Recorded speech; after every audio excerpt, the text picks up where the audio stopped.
Hello everyone, welcome to Wilkes Now. My name is Joshua Garcet, and I will be informing all you lovely folk of some news happening on our Wilkes campus.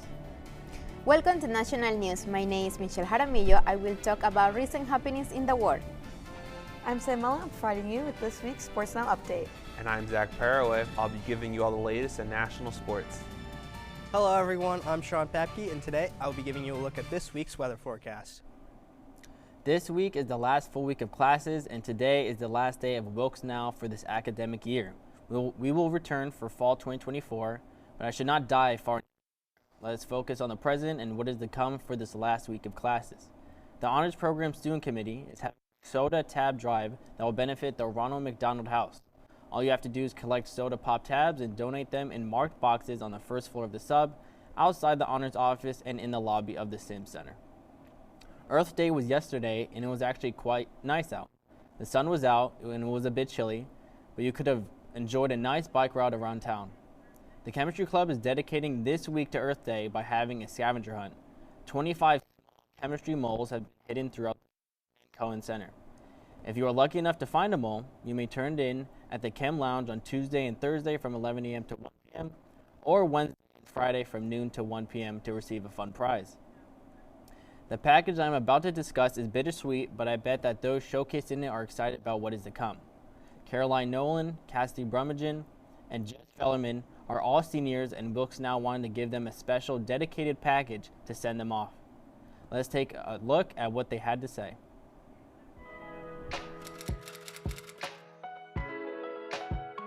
Hi, my name is Caroline Nolan, and I am a senior communication studies major.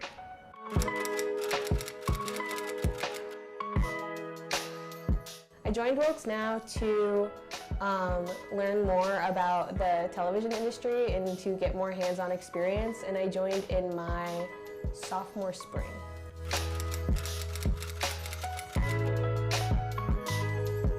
I started as floor manager, and I am now producer.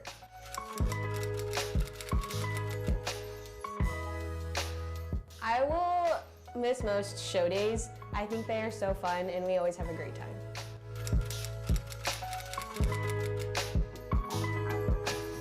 My future plans are to travel to Roanoke, Virginia to work at WFXR as their news producer.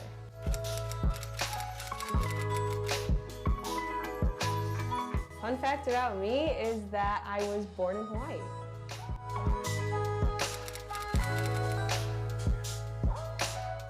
My name is Cassidy Brummagem, and I'm a communication studies major.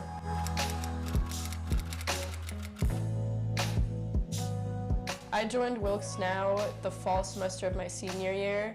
Originally it was for practicum, but then I ended up sticking with it.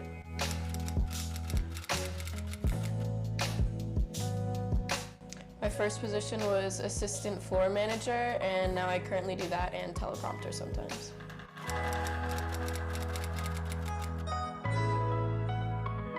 The thing I'll miss most about Wilkes Now is probably once the show wraps up and everyone's just high-fiving and proud of the work we did.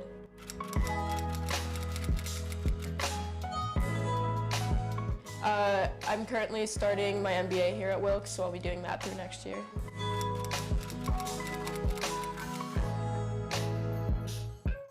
Fun fact about me is that I like to snowboard in the winter.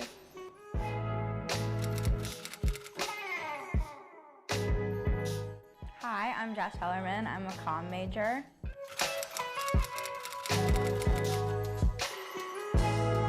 I joined Wilkes Now actually because Julia Mazer introduced me to Wilkes Now, and then Bailey Gaddis got me to do Beacon Briefs in spring of 2023, and it has been my thing since then.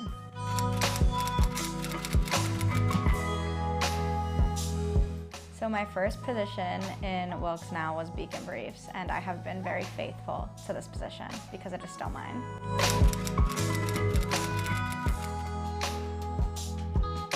I will miss the people the most. I will miss running to Stephen, Caroline, and Sid asking if we have a show.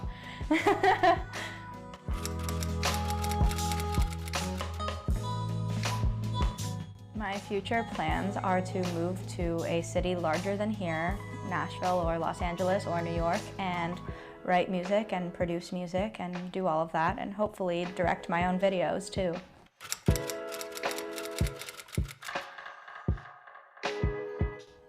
A fun fact about me is that I have been writing music since I was 13 years old, and it does not get old for me ever, and I have always been convinced that I will be a pop star.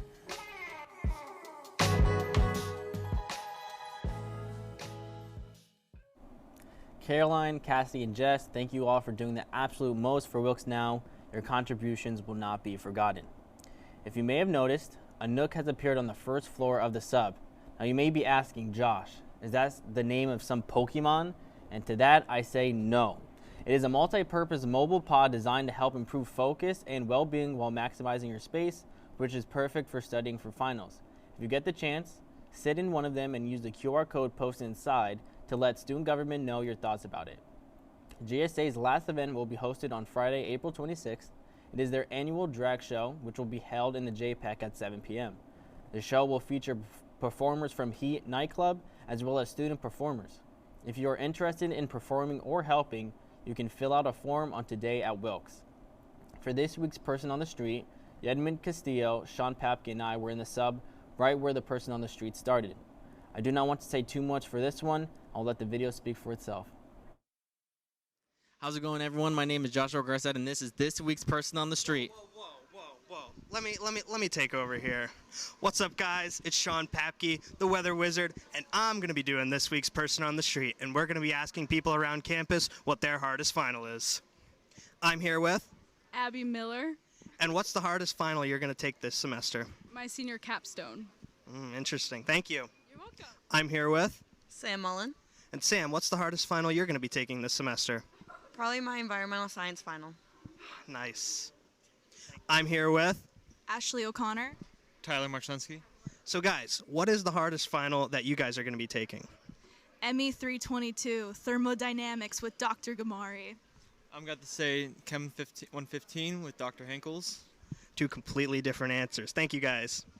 I'm here with Allison Buchensky. So what's the hardest final you're going to be taking? Probably my art final. Interesting. Thank you. I'm here with Aiden Allen. So Aiden, what's the hardest final that you're going to take this semester? Probably my history final. I don't really have a rough schedule, so it's going to be pretty light this semester. It's going to be pretty light. This guy. All right, thank you. So I'm here with Hi, I'm Samara Carey. So Samara, what's the hardest final that you're going to take this semester? So my hardest final is actually on your shirt. It's actually geology. I'm in a 101 right now, and I'm not lying. It's actually one of the hardest classes I've ever been in. It's not that hard. Thank you. All right, that has been this week's Person on the Street. Give me this. What is your hardest final that you're taking? Biocalc, the bane of my existence. All right, good answer. Get out of here now. This has been this week's Person on the Street, sending it back to the studio. Thanks, Josh. A reminder that the Chemistry Club is hosting a Pi Year Professor event on April 30th. You can pay $1 to see up to 3 faculty members get pied. You can go on Today at Wilkes to see which professors are participating. Wilkes African Culture Association and the Black Student Union are hosting a cookout on Saturday, April 27th at 1:30 p.m. on the Greenway. Everyone is welcome to attend and food will be provided. I will be present, so I hope to see you there. All right, that is it for campus news until the fall semester. Let's take a quick break with a PSA. When we return, Michelle will give you the latest national news. My name is Blake. I received a heart transplant when I was 2 weeks old. I play defense for the Red Hot Tornadoes. Sometimes my heart starts pounding like faster and faster as I go. I know I have someone else's heart inside me. It makes me feel happy because someone was generous enough to give me a second chance to live. This gift of life was made possible by an organ donor. Imagine what you could make possible. Sign up as an organ, eye, and tissue donor. Go to organdonor.gov. Hey there, I'm Lance Bass, and this is Chip. And for more than 100 years, American Humane has been protecting animals in times of crisis. And if you're like me, your pet means the world to you, and you want to keep them safe if disaster strikes.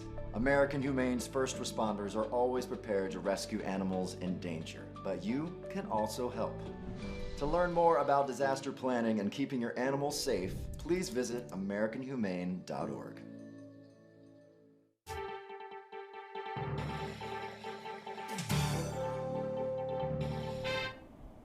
Welcome back to Wheels Now. My name is Michelle Jaramillo and I will talk about recent happenings in the world. A man died after setting himself on fire outside the courthouse in New York where Donald Trump's criminal trial was being held. The man was identified as 37-year-old Matt Azzarello. He had wandered near to the scenes earlier this week and became doused with an accelerant substance in College Pond Park. The spectators screamed and began to run, and soon the flames engulfed the man. Before setting himself on fire, he threw pamphlets containing anti-government conspiracy theories into the air. People rushed to try to put out the flames, but the intensity of the heat could be from a distance. Dozens of police arrived to the scenes, and subject was taken in critical condition in an ambulance to the hospital where he died. An outbreak of bird flu in U.S. dairy cows has affected more than 24 herds in 8 states, just weeks after the country's largest egg producer found the same virus in its chickens. The H5N1 virus has been detected in various mammals in recent years, but this is the first time it has been found in livestock, according to the Federal Health and Animal Agencies. As for humans, the CDC assures that the risk of contagion is extremely low, but warns that those who work on farms should maintain health control to rule out or confirm the detection of bird flu. Eggs that are handled and cooked correctly are safe to eat, according to the United States Department of Agriculture. Taylor Swift surprised her fans with her new album, The Tortured Poets Department, revealing that it was a double album with songs about heartbreak and period she described as saddest story of her life. She had written so long, suffering poetry over the past 2 years and wanted to share it all with her fans, Swift wrote on Instagram. Poets arrived 18 months after 2022 midnight. The 34-year-old singer has been surpassing milestones in the music industry and boosting local economies with her tour, the Eras Tour, which breaks world records. And last but not least, the release date of Harry Potter series was announced. Harry Potter lovers are more attentive than ever to the updates and news of the project being developed regarding the remake series of Kurt Child. The date of which the adaptation will be exhibited in the Max platform has just been confirmed.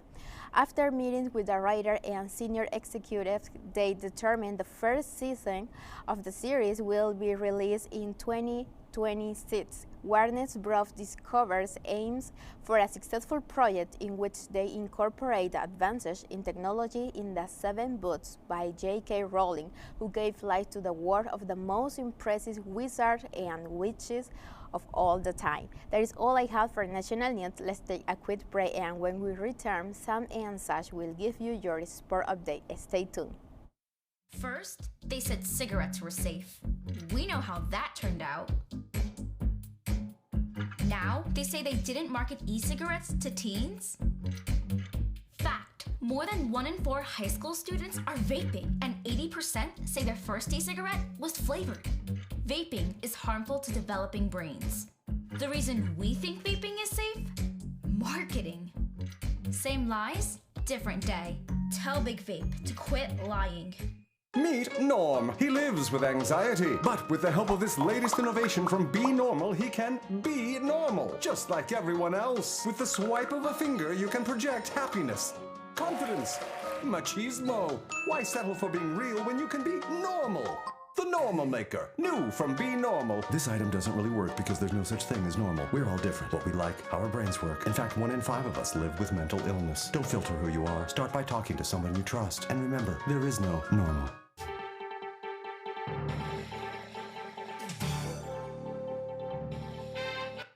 Welcome to Sports Now. I'm Sam Mullen. And I'm Zach Paraway. Let's get into what happened in the world of sports this week at Wilkes and on a national level. The baseball team had a packed week with 5 games. On Tuesday, the Colonels traveled to the University of Scranton, where they sadly lost 5-4. Junior infielder Chase Verabel earned 1 home run along with an RBI. Junior infielder Luke Spencer also had an RBI on the game. On Thursday, the team traveled to Keystone College, where they lost 4-3. Sophomore Devin Marquette had 1 RBI, and junior Jimmy Broski had 2 bases. On Saturday, the Colonels traveled to Elizabethtown College for a doubleheader. They lost the first game 8-0 and the second game 13-9. On Sunday, the team had another game against Elizabethtown where they lost 8-6. Yesterday, the team hosted DeSales University where they won 3-1. The team will travel to Lycoming College on Wednesday to play at 4 p.m. On Saturday, they head to Susquehanna University for a doubleheader, with the first game starting at 12. They will play them again on Sunday at 12. The NBA playoffs are underway, and within its first weekend, great games have already been played. The 76ers find themselves down 2-0 early in their first-round matchup versus the Knicks, dropping a late one last night after a meltdown in the last 30 seconds that saw them blow a 4-point lead. The officiating for both series has been called into question by fans and the Sixers organization. The Cavs and Nuggets also hold 2-0 series leads over the Magic and Lakers respectively. Tonight we'll see Game 2 for the Mavericks-Clippers, Pacers-Bucks, and Suns versus Timberwolves. The men's lacrosse team hosted their last home game on Wednesday against the University of Scranton. Sophomore attackman Tim Harka had 2 goals for the Colonels, one of which was assisted by freshman Austin Sustanovic. Senior Colby Oparola had 2 goals, one of which was assisted by freshman Javier Johnson. Sustanovic had the final goal for the Colonels, assisted by Oparola. Sadly, the team lost 22-6. On Saturday, the team traveled to Elizabethtown College, where the team put up a good fight but sadly lost 30-5. The Colonels will travel to Catholic University of America at 1 o'clock for their final game of the season. The NHL season has come to an end, and along with it came the end of one of its franchises. The Arizona Coyotes will no longer be going into next season. The team, currently owned by the NHL itself, saw fit that the team needed to move due to waning support and declining facilities. The team will move to Utah, where it will begin as a new franchise with the former Coyotes staff and players. The team can return to Arizona within a few years if the facilities approve and they can get a new arena. The softball team had a packed schedule this past week. On Thursday, the team hosted a doubleheader against the University of Scranton, where they won both games. The first game was 8-7, where freshman Mia Butka, Julia Capitula, and junior Caleb Bursell all earned a home run during the game. The second game ended with a 2-1 win. On Saturday, the team hosted a doubleheader for their senior day against Elizabethtown College. Senior Hayden Kalama got the run for the 1-0 win in the first game. The team won 2-0 in the second game, with senior Hannah Cross and freshman Victoria Butler earning runs. On Sunday, the Colonels traveled to face a doubleheader against DeSales University. They lost 7-0 in the first game, but in the second game they pulled through with a 5-3 win. Runs earned from Hannah Cross, Hayden Kalama, Mia Butka, and junior Evan Sherrick, and freshman Olivia Duggar. The Colonels will travel for a doubleheader against the crosstown rival King's College on Wednesday, with the first game starting at 3. On Saturday, they host a doubleheader against Susquehanna University, with the first game starting at 1. On Sunday, they will host their final home game with a doubleheader against Keystone College starting at 3. The NFL Draft will start this Thursday, and many teams look to find their next hope over those next 3 days. Local favorite teams of the area include the Eagles, who hold the 22nd pick in the first round, the Steelers, who hold the 20th pick, the Ravens, who hold the 30th pick, and the Jets and Giants, who hold picks 5 and 10 respectively. Expect these to change over the coming days and especially come Thursday. The women's lacrosse team had their final away game last Wednesday as they traveled to the University of Scranton. Despite a tough fight, they lost 19-1, with senior Malia Cobham getting the lone goal. On Saturday, the Colonels honored their team's 7 seniors: Ava Ward, Brianne Fulling, Emily McGill, Taylor Quackenbush, Malia Cobham, Carly Uhas, and Anne-Marie LeBron against Elizabethtown College. Cobham, freshman Morgan Hedesheimer, and fifth-year Brooklyn Banana had 2 goals for the game. Ward and Fulling both had 1. Despite a back-and-forth game in the first half, the Colonels couldn't pull through and lost 12-8. The team will have their final game at home against Catholic University of America on Saturday at 1. And finally, the MLB season is about an eighth of the way through so far, so let's see how the teams have fared through the last week. The Phillies and the Orioles have caught fire as of late, with the former winning their last 7 games straight and the latter winning 10 of their last 13. The Yankees have cooled down since their hot start to the season, falling to second in their own division as fans wonder when Aaron Judge will play like his old self again. The Mets and Pirates are barely over 500 and looking on to improve from where they are currently. That's all we have for you at Sports Now. Now over to Steven, who was able to sit down and chat with Wilkes men's basketball coach Izzy Metz. Thank you. Joining me today is Wilkes University's current head coach of the men's basketball team, Izzy, Matt's coach, thank you so much for joining me today. Hey, great to be here. So let's just hop right into it. First question, how long have you been at Wilkes, and where were you coaching prior to here? Sure.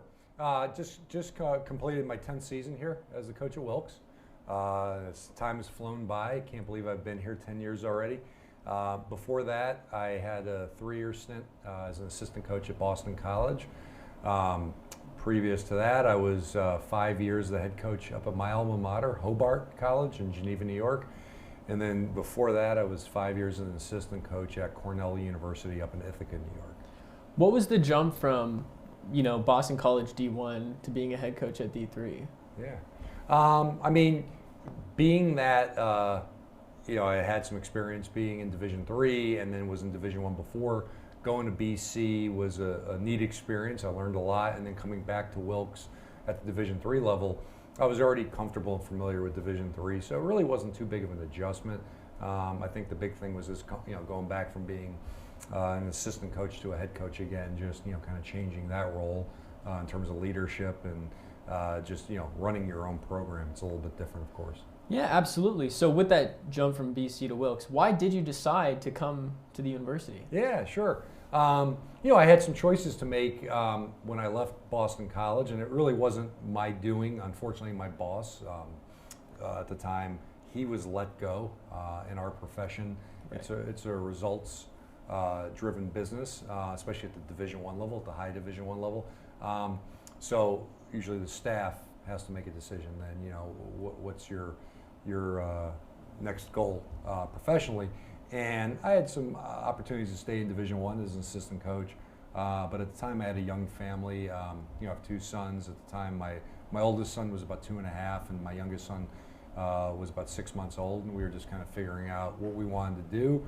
And I thought coming back to the Division III level, being a head coach was probably the best move for my family and I. And I thought, Wilkes was that opportunity. It was a great opportunity for sure. Yeah, and hey, we're glad to have you here over these past 10 seasons. And this season specifically, different than most because of that switch to the Landmark. How do you feel our debut in the Landmark Conference went this season? Yeah, I mean, coming into the year, we didn't know what to expect. And a lot of people had asked me, like, hey, what do you expect? How's the team going to be? I knew having a lot of seniors coming into the season would help. We had, Trent, Matt, Jason, Joey and Zach, and Nick DeMelfi as a grad student. So I knew with all that experience, we could be very competitive in our first year in the Landmark, but still didn't know the teams that we were going to go against and, how that would look on the court. But now you reflect back and you say, hey, we won 19 games. We won 11 in the conference. We got to the conference semifinals, and it was a good, hard-fought game down at Catholic, who ended up winning our league. Right. So, I mean, I think our guys can look back at that and say we did a lot of good things, and we're hoping, moving forward that we can build off of that for sure. Yeah, and speaking of that playoff run, how does it feel to have led the team to not just a postseason appearance, but also a postseason win in the first season in the new conference? Well, definitely that's great momentum heading into year 2 in the conference. And as a coach, we kind of are wired to never take anything for granted and say, hey, that can happen again. So, it's our staff's job and our players' job to kind of get ready, work hard in the off season, prepare, and get ready to compete again. And never assume that, hey, we had some success in year 1, well, that's just automatically going to carry over. I think now our current players, our returning players, understand, what it took to have a relatively successful season, but, understanding we're going to have to work even harder to kind of get to that level again. Yeah, and you mentioned a few of those seniors and the grad students that are leaving.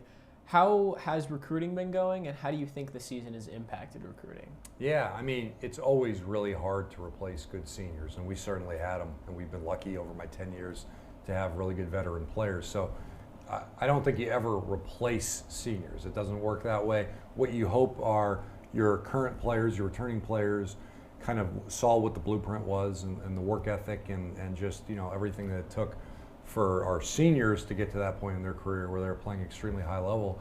And then you hope to recruit guys that kind of share the same characteristics, personality traits, work ethic that your outgoing seniors had. And you don't always know that until they're in your program for a few months and you can kind of see how they respond to certain things. But I certainly think like the success that we had on the court this year and in previous years, along with going into the Landmark Conference, which I think is an attractive thing to recruits and their families, and the renovations that we made with the Mart Center, you know, where it went from a cool kind of historic, older looking gym to a state-of-the-art, bright, vibrant facility. For I sure. think all of that is positive and has helped us, I think, recruit some pretty good players coming into the program. You mentioned it a little bit earlier, how even though one successful season doesn't mean your next season is going to be just as successful, what are your expectations for the 2024-2025 season? Yeah, I mean, we certainly don't want to take like any kind of major step back. I mean, I talked to our guys coming back and I said, look, you know, hey, this past year was great in a lot of ways, and you know, obviously, you know, we want to celebrate that, but we're not looking at that and you know, having an attitude of complacency, and you know, we want to keep moving forward, and we want to push to get back to the playoffs and have a chance to win a Landmark Conference title. So, I mean, we have a standard in the program, and it's to compete at a high level, and we want to be in the playoffs next year. So, I mean, you know, I think if you talk to all of our guys, they would say the same thing, and you know, that's why they're working hard in this off season. We want to get back to where we were. I told our guys quickly after the season, we want to be in that Catholic game at the end of the year again, right. Preferably at the Mart Center, right? It's nicer to play at home rather than having to drive 4 hours down to DC. So, but yeah, we want to be in a position to compete for a championship next year. Yeah, absolutely. So, last question, round it out. You know, you said you've been here a long time. What is your favorite memory here at Wilkes? Well, I think when you ask that question and people think about that from a coach perspective and we're in an athletic arena, it automatically goes to a certain game or a certain memory on the court. And we've definitely had plenty of great wins and great memories on the court. But honestly, I think just a ton of memories involve just things with our guys, graduations, guys getting married, jobs, you know, having barbecues at my house and get-togethers, and having my kids, my own children, be a part of the group and just, you know, grow up with having our players be those kind of influences. So I don't think there's like one memory, one game per se. I think it's just a series of events and memories where, you know, selfishly I've been able to be a part of it and with our players and our coaching staff and have my family around it. And I think that's the gratifying thing about being a coach at this level is, you know, just being around young people and being a small part of their journey. So I wish I could say like one game. We've had a lot of good ones. I mean, you know, most recently, home win against Juniata in a playoff game. I think I tweeted out, but like it was probably one of the best games I've ever been a part of at any level. Because it was like a roller coaster. We had a big lead, we gave up the lead, we came back. Lucas Lesko, Caden Merrifield made 2 huge shots. Joey Zorski had you know, 2 of the best defensive plays of the year to kind of seal the deal. Trent Fisher was great on both ends of the floor. So a great team win. But ultimately it's about the people and it's about the memories that you make along, you know, with those guys. Absolutely. Well, Coach, here's to many more memories at the university and hopefully another playoff win next year. Thank you so much for joining me today. Let's send it back to sports now. Thank you, Stephen. Let's take a quick break, and when we return, Sean will give you your weather updates. Prescription drug pricing points to corporate mountain. Freedom of the press is about your right to know. And Clark sheer athleticism. It's about your right to be informed. Today, there are real threats to press freedom. Reaching residential areas. And your right to know about the world around us. We must protect our right to know, no matter what kind of news is important to you. Before it's too late, understand the threats. ProtectPressFreedom.org. What do you think you're doing, Kevin? Was just gonna drive home. There are several warning signs present that you shouldn't be driving. Like hearing voices? Like your text-to-emoji ratio? Oh man, the selfies. Selfie. Nailed it. We all have warning signs that let us know that we're probably not okay to drive. Mine is pretending to be your subconscious. Craig, come on, man, let's split a ride home.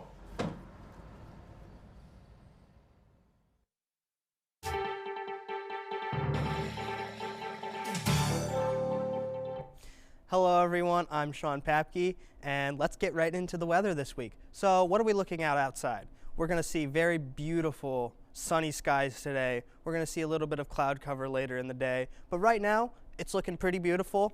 It's warmed up a lot since the morning, so today's a great day to go outside, get some outdoor stuff done, study for finals outdoors, but let's get right into it. So right now it's 61 degrees out with a high of 66 and a low of 32 today. Again, mostly sunny with cloud cover increasing throughout the day. Later on in the afternoon into the early evening, maybe even into Wednesday morning, we're going to see a slight chance of rain. Not a lot, but about 1/10 of an inch. We're going to see a sunrise at 6:11 a.m., a sunset at 7:53 p.m. Humidity 55%. Winds coming from the south around 2 to 12 miles per hour. And as of right now, 0% chance of rain, but again, it will increase throughout the night. So again, Tuesday, mostly sunny with a high of 66 and a low of 32. Wednesday, we're going to see that chance of showers with a high of 59 and a low of 30.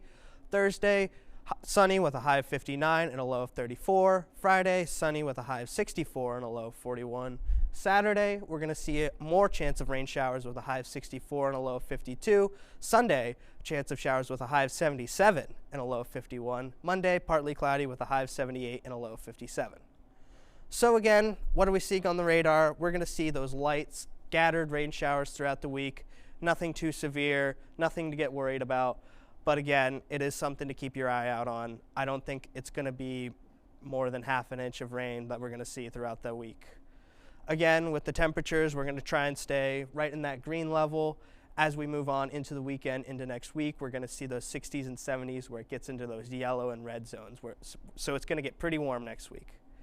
Looking ahead, again, consistent temperatures in the 50s and 60s. We're going to go up into those 70s next week. Scattered showers throughout the week with light rainfalls.